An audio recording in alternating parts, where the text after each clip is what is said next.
Now, is that the guy that looks kind of like Sully Erna, or is that the original guy? I'm trying to fucking think. A lot's happened since yesterday. My friends, welcome to another edition of A Lot's Happened Since Yesterday. My name is Cody Walker. My name is Ralph Busso, and today we have a very special guest with us from the band SevenStones, Mr. Drew Elliot. What's up, Drew Elliot? What's going on, brother? Is that how you pronounce your last name, Elliot? Elliot, but hey, man, I've heard worse. Yeah, sorry about that, bro. So what's up, brother, man? You guys are doing real good, man. I heard your new single Break, and I really dig it, man. I especially like the screams, dude. Yes. You did a fantastic job on the screams. Thank you. Yeah. It's taken it's taken a little bit for me to get to that point of actually using harsh vocals. Like I think Save the Day was the first time, like recording wise, that I actually screamed a little bit in it. And when Break kind of came together, I was just like, well, going behind like the meaning behind the song. It was just, I was kind of pissed off, and it just kind of came out that way. I don't know if you guys have heard the unedited version of it, but a lot of people are like, you don't say anything bad in there. It's like, no, the unedited version has it starts off with fuck, like really hard in your face. So nice. No, what I also I don't know, would you call it I guess you'd call it a breakdown, where it just drops to nothing but that. Oh yeah. And just that, the guitar and the drummer just popping. Oh my gosh, I could see the pit just getting pissed. Like, okay, let's go. Tell us when, motherfucker. You know, fucking waiting for it. Yeah, dude. And it's not our first song with a little bit of a breakdown in it, but that's the first one that we wrote. We were like, okay, dude, like somebody might actually get hurt at one of our shows, like for because we started out like a southern rock band, and but we all have metal influences in different forms of fashion, and like the writing from I Hope for Tomorrow, like our first album, was mainly my dumbass, like in college, going through like heartbreaks and like drinking a lot, and it just being like, I write everything in acoustic, and then we got together and we kind of just made it a little bit heavier. And I never had a thought of going as heavy as we did with Break. When we picked up our drummer now, Jacob, it kind of opened up a window, I think, for everybody's creativity, to where like we wanted to be heavy. And I felt more comfortable actually playing shows, because beforehand, like with the screaming live, I've done a couple of things. We did one of our poppy songs, Romeo, but we cut it short and we go into Omerta by Lamb of God. And like, that was, I think, our first time that we started, like I started doing harsh vocals live, and people were like, holy shit, who the fuck knew you could scream? And I was like, cool. I guess everybody somewhat likes it at least. Do you take instruction for it, or do you just work on it yourself? I've kind of just worked on it myself. I have a couple of buddies that are lead vocalists in like metalcore bands that I've talked to and gotten pointers from. Shout out to Taylor Tucker from To This Day. He's my boy. Like I've tried to watch a few things, but it literally, I kind of just started trying to do pig squeals in high school before I like even thought about like playing music, and it was fucking horrible. But it like led to me wanting to try a little bit, and so it just kind of came later. Well, I guess. That's I was gonna say, the tone is there. Like some people who do it on their own, you can hear they're like, oh yeah, they haven't learned to support it properly, and there's just a weird sound to their scream. But you have the tone, like it's all the support's there. Everything projects really well. I dig it. And what I dig about it also is you have a very kind of like I don't know, like almost a southern rock, Alice in Chainsy, grungy vibe. But you're fucking, is that a bad thing to say? I'm sorry, dude. No, man. I'm a huge Alice in Chains fan. You have no. Oh, good. Then yeah, because it's there. It's not. But when you scream, it's not out of place. So it still fits in the mold of what you guys are doing as well, and I dig that. There's some of them people try to do it, and it's like, well, why'd you add that? What are you doing? You guys don't have that.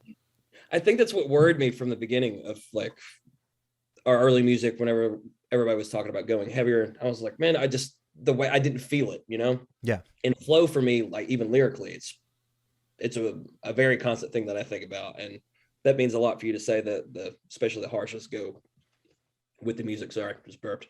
But Well, honestly, I got to give you another compliment. You have a good melodic voice, so you're carrying both of them.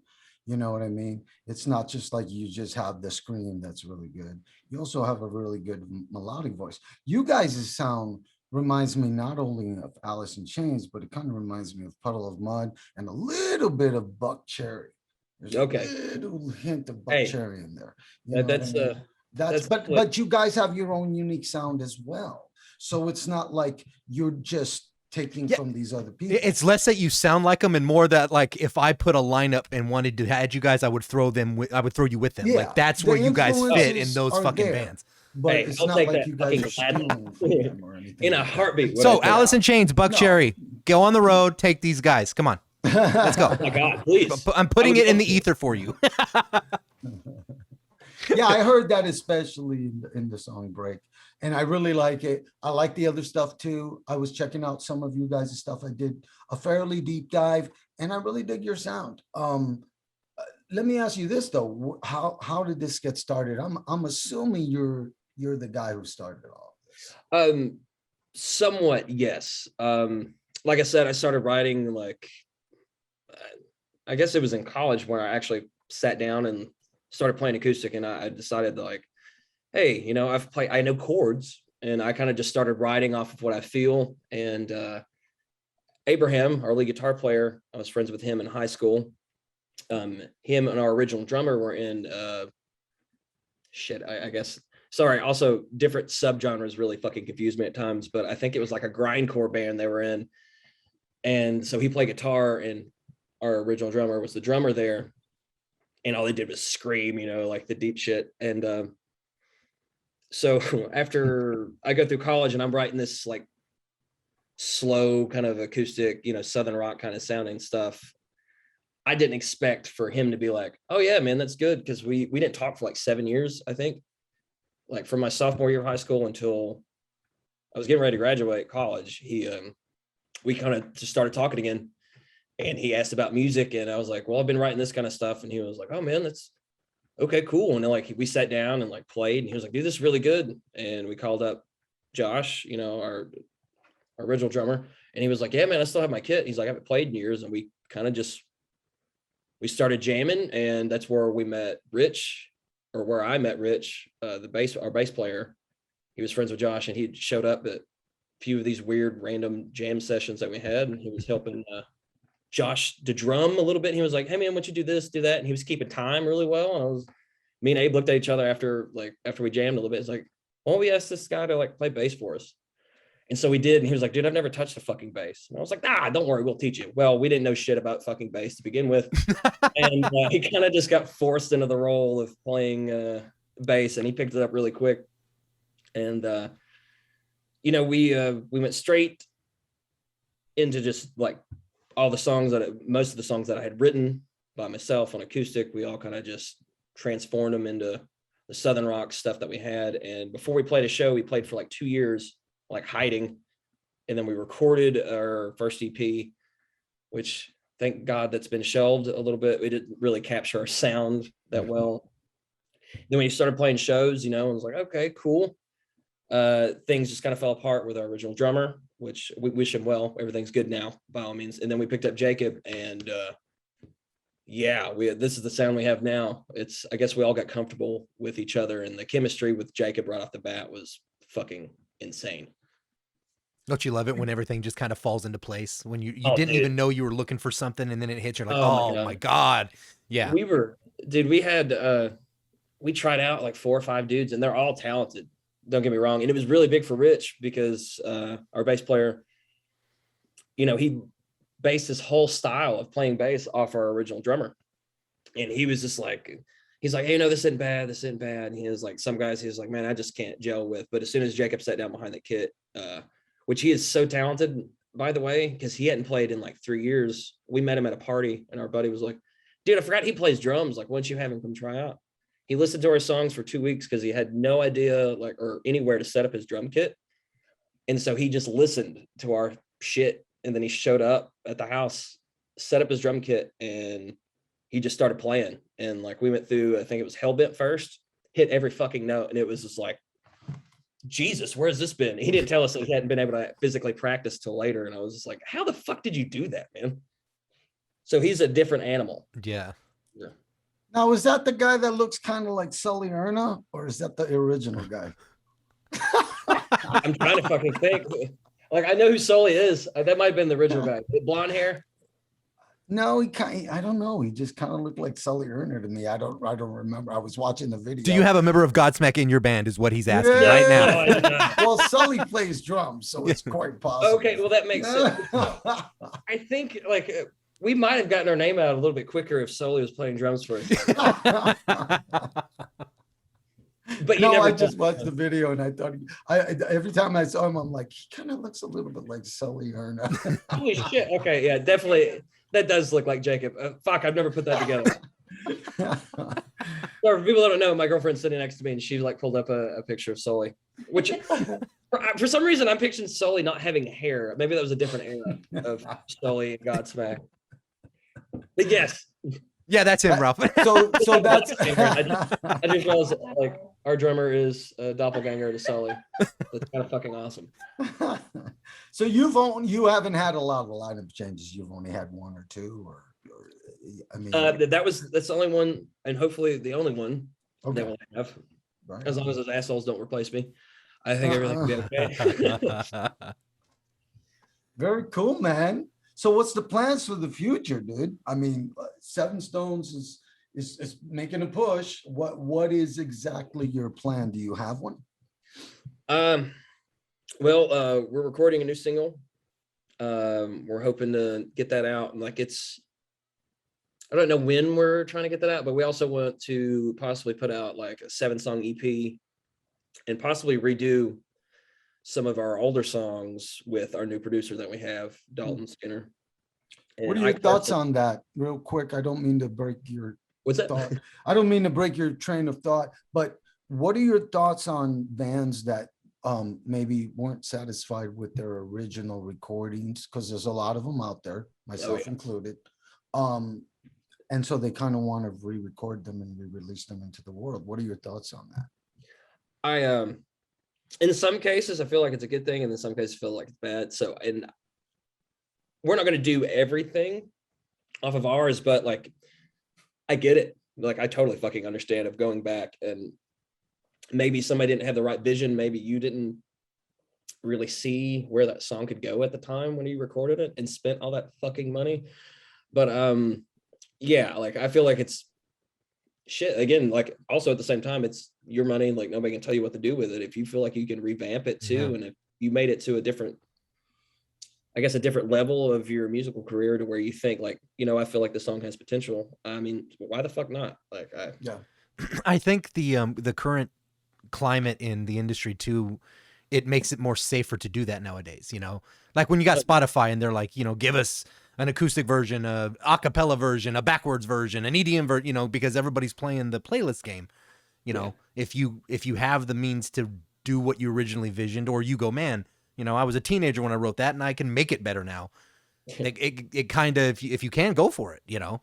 Yeah, that's how Absolutely. I feel for sure.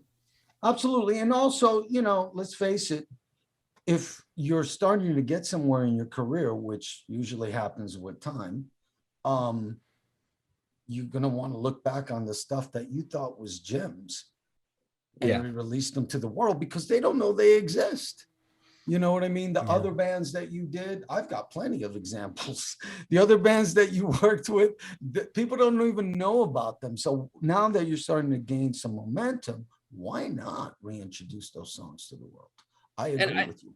I think like nowadays, people's attention span is so short. Like not a lot of people will be like, oh man, I like that song a lot.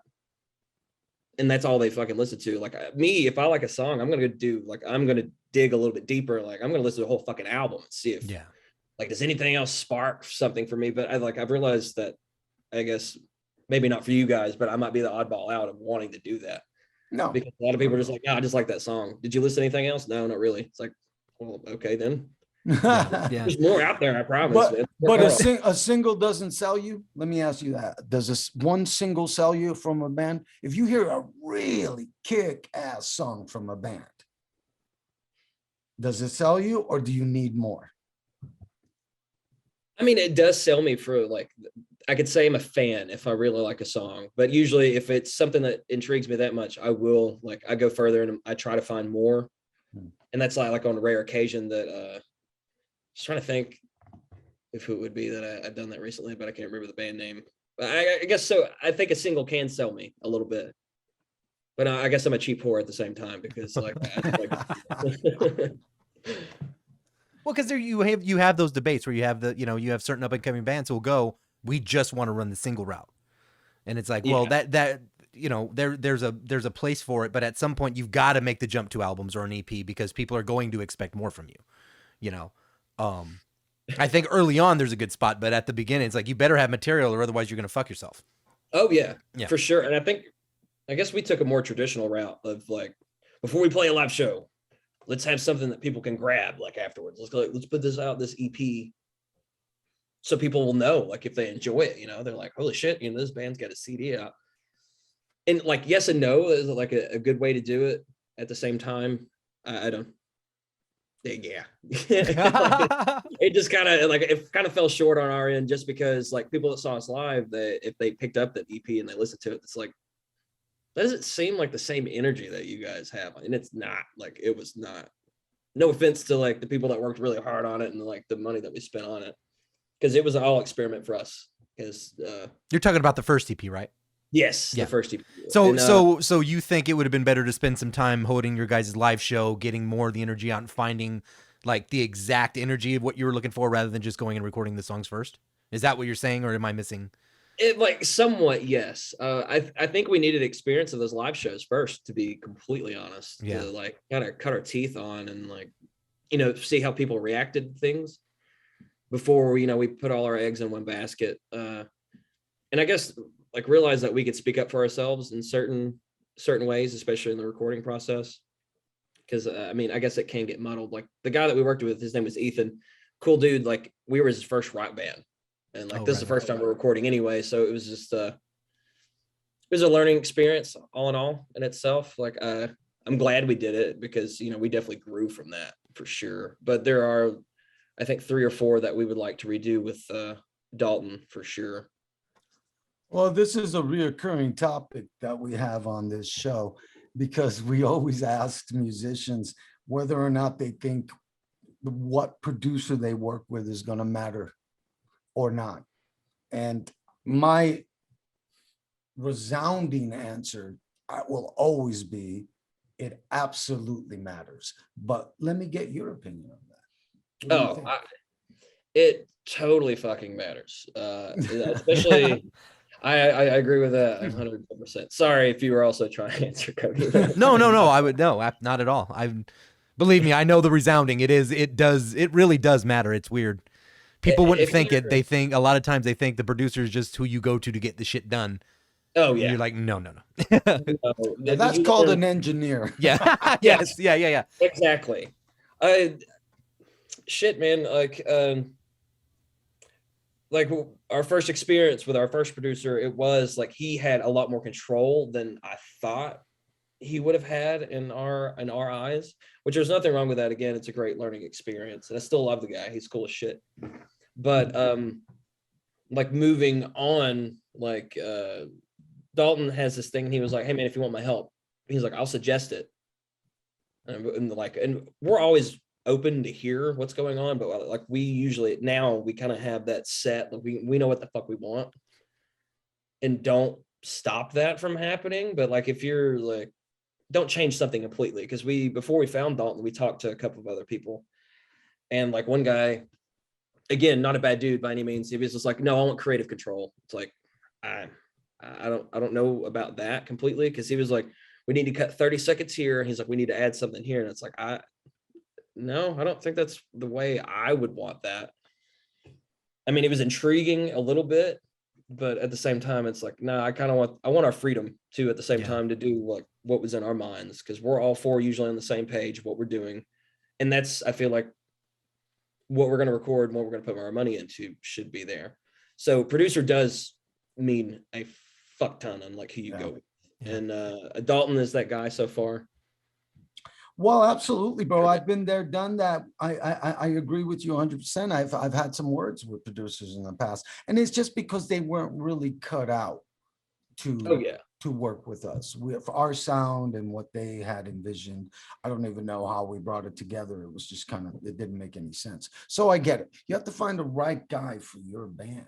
Well, and the They whole gotta believe it, creative, too. the whole creative control thing can get iffy. Because Oh, at the yeah. end of the day, it's like, look, I get that you're, as a producer, if a producer is worth his salt in any way, he knows how to creatively get more out of a band. And he'll hear Yeah. something that maybe the band haven't thought of, and they've been around, and they really become like another member. But to just walk in and go, no, I get the last say, I'm like, oh, you got to kind of earn that to me. I mean, I'm a musician. I know how that feels. Like, wait a minute, I fucking wrote the song. It's in my head. What do you mean you Yeah. get to say the last? There is a fine line between, like, yes, it is a product and you're trying to make this your dream and help also play the game because that's your job. But motherfucker, this is my vision. Like, you don't Yeah. get to just say, no, I get it. It's a tough sell. It is, man. Like it just, yeah, I guess some people just have that empowerment. It's like, no, I know how to make that better. It's like, well, that's not exactly what we're going for at the same time. So in some cases it can be really good. In some cases it can be really bad. And so far, like it's worked out with us, and we definitely enjoy working with Dalton. I think there was a little bit of a lull actually in break too, when Dalton was like, you should probably scream here. I was like, well, I haven't really done that. So that the one final scream right near the end before the last chorus was kind of like, hey man, what do you think about doing that? I'm like, okay, yeah, let's try that the fuck out. I guess I'll just push that fucking limits there. And so like it also, I think some people being in the studio, they do not want to take criticism. They won't take advice either at the same time. So like, as I said, we're usually open about it, but it has to be presented in the right way. Yeah. Like at that time for it to be Absolutely. something like you can actually click with your head. Because sometimes on One Track Mind, it's like, please just don't talk to me right now. Like I've got to figure this shit out. I'm needing help. Yeah. Which is a gift and a curse, I guess, at times. But It's the curse of the creative, because sometimes you need to just be by yourself and figure some shit out. yeah, Yeah, it really is. Sure. So let me Yeah. just whiskey. You and don't cry. want people figure to that. dictate your exact sound and your exact tone and your exact style. You know what I mean? Oh yeah, But it is kind of nice every once in a while when you do find a producer that kind of understands how you work yeah. and creatively and your sound, and then they help you, they boost you up, they lift you up, they make you better. And to me, that's the cool Yeah. thing about Yeah. working with producers that are next level, and they're more expensive. Of course, you're going to spend way more money, but Yeah. because they know they're worth it. You know what I mean? But there's a lot of them out there that really know how to bring the best out of artists, and there are some of them that do the opposite, and that's the truth. Oh yeah. you know? And So- usually those guys that don't do it the right way are usually in it for the wrong reasons. Mm. Like, yeah, I think that's fucked up. Like, I don't think you should take it like from that standpoint. Don't take that job if you're just gonna fucking shit on somebody the whole time and not like listen. Yeah, well, because there are producers. Well, I mean, like we talked about earlier, we said you have a very good Alice in Chains flavor, and there are producers who would go, "You sound like Alice in Chains." Well, Alice wouldn't do that, so don't do that. And it's like, no. that's We're not not here to what get that product. Yeah, Mhm. that's when it gets shitty. Yeah, don't get me wrong. I love Lane, love Jerry, love Mike, I love them all, love everything about it, but I'm not trying to copy anybody. Yeah. So, Well, like, now just that you gotta- mentioned, Drew, now that you mentioned that, I hate to cut you off, but now that you mentioned that, I gotta ask you a question. Are you into these bands that kind of mimic other bands, like almost identically? You guys don't do that. I'm not even saying that. I'm not even coming close to saying that. You guys have your own sound. You guys just, we can hear your influences. But I'm wondering if you like these bands. What's the name of that band, Cody? Greta Van Chaosium? Fleet, Greta Van KSM. Fleet, Chaosium. the KSEM is like an exact sounding corn band. Oh, thank you. Well, so yeah, they're two just polar know- opposite types of bands. They're just Yeah, very similar to certain bands. I think that's funny that you said Chaosium though, or probably can't pronounce it the fucking right way. Neither but can I. is there like Chaosium? Chaosium, Yes, yeah. Chaosium. I think in it like I don't know for a fact if they're copying Korn, because I said the exact same thing whenever I heard him for the first time. I was like, God damn, he sounds like Jonathan Davis a fucking lot. But like, it's not horrible like by any means. Oh, but it's good. You can tell like their influence, and I think Greta Van Fleet's on a different level just because of Korn's still around. You know, like they're Facts, still making facts. their shit. Like they're going albums. Like Zeppelin's not around. You know, like it's becoming new age shit for Greta Van Fleet to be able to play that style, like almost. Doesn't that almost make them a tribute band? Not an damn near original it. Like act. it's so fucking close. Like it's so scary, but they're still writing their own shit. Like if they just went around, of course, you know, just playing straight up Zeppelin stuff. I don't know. But like you said, I like Zeppelin the ain't Greta Van here. Fleet, and I'm not mad at Chaosism, or I'm sorry if I pronounce it wrong. No. And it's the sad thing. It's a very touchy subject to ask because it's like, you know, I'm still new at this whole interview thing somewhat. So sometimes I'm afraid to ask questions because I don't want people to get pissed. But it's like, dude, they sound a lot like fucking Korn. Oh yeah. I think they're good. They got a good image. They got a good product. They put on a hell of a show. But it's kind of hard not to talk about them sounding a lot like Korn. You know? So it's just like where in the industry, especially, where does the line go? You know, I'm not saying they're plagiarizing Korn, but it's like, dude, does that hurt them at some point to where somebody goes, hey, fuck it, I've already got a Korn. Like you said, with the plus with Greta Van Fleet, Led Zeppelin's gone. So we said, dude, if I want to listen to Zeppelin, yeah, but now you get new Zeppelin in a way because they're putting songs out that you're not going to hear in that style. You know? There's good and bad. So there's good and bad. Yeah. And neither one of them are bad. I'm just saying, like, if somebody's going to copy somebody to a T, like Ralph said, that's you're a tribute band. Like, you're kind of a tribute band. There's a fine line between, there's a fine line between plagiarism and flattery or whatever. Yeah. Well, people love things that are familiar, man. They really do. People usually tend to stick to certain genres and stuff like that, you know? And that's what I was wondering too. Drew, do you think that sticking into a niche sound is the way to go for a band nowadays? Or do you think that playing around and messing around with different feels, like trying a ballad per se or something like that, do you think that that's a good idea? Because some people have told me it's a bad move. I don't know, man. It's different strokes for different folks, man. Like if I guess like on the radio, if you're trying to get on airplay, like for sure, you know, you want to stick to that fucking, you need to stay in between these guidelines of shit. Like we don't, like I know that, especially me writing, I don't want any fucking part of doing that niche, which there's nothing against anybody that finds that and stays in it. But for me, like I like being able to do different sounds and different things. Like if you guys listen to Take Me Home, like it's night and day compared to Break at the same time. Like, and those were released within, like we wrote them really close to each other. And I enjoy that side. A lot of people don't. Like, if you want to stay in the same sound, that's cool. I feel like for me personally, writing that's stagnant and that shit gets old to me. Like, you know, then again, you know, you go back to our first fucking album, all I was talking about is like heartbreak and drinking and doing stupid shit, which is kind of part of me in a way, but it's still different. Like the way we're trying to convey the message. And so I like the change. Like, so for you personally, you like bands that move around a little bit. Yeah. Right? Okay. Fully. Well, do you believe that most people feel the same, or do you believe most people want to hear the same shit over and over? Oh, dude, a lot of people want to hear the same shit like over and over again. A lot of people being mad at Bring Me the Horizon. It seems like, why the fuck are you mad at that? I think especially like Avenged Sevenfold after the Rev passed away, how much their fucking changed sound. Yeah. Sound change. Wow, said that backwards. Keep drinking. Scratch that. Reverse it. But you can't get mad. Like they lost, you know, a driving force. Avenged Sevenfold lost that driving force behind the Rev that brought that metal. Like that was their heaviness that they had. And then after that, it was nothing but, you know, they were heartbroken, you know, and you know, getting different drummers doesn't change that. And everybody was like, why are you doing all this like softer shit? It's because that's what they feel like they want to fucking do. Like write from your heart, man. Yeah. Writing And I music's think you're doing it right. Stake your claim early. If you're gonna spread it around, do it right off the bat and spread it around.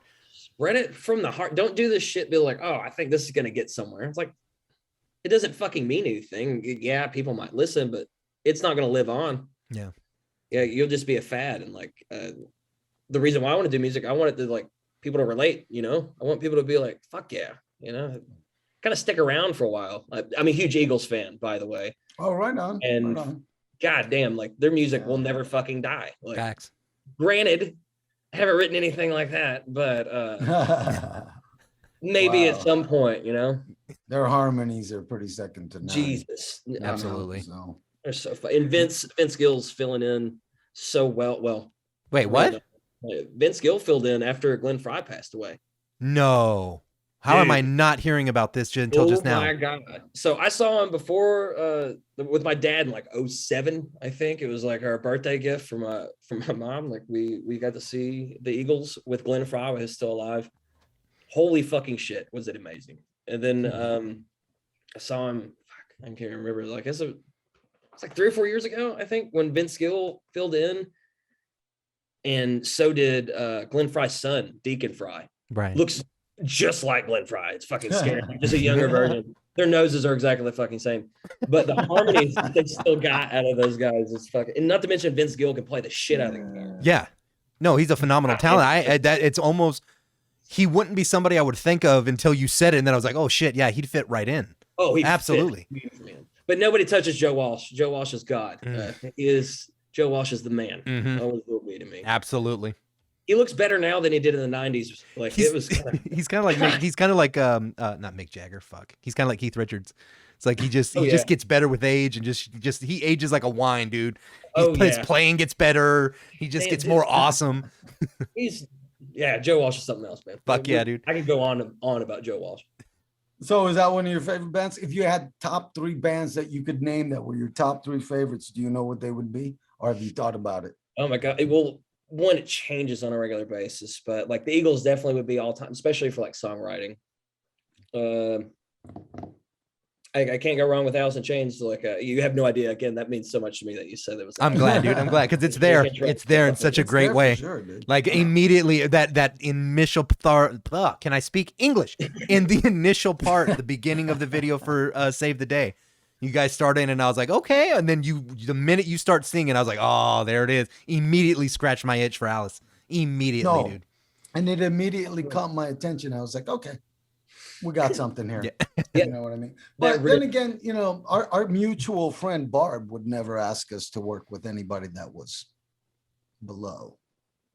No, you know what I mean? She loves you guys too. She talked up a mean storm with you guys, and, man. Barb's awesome. She only supports bands with a lot of talent. But So she set us up a lot. Like Barb, if you're listening, thank you. Shout out to Barb.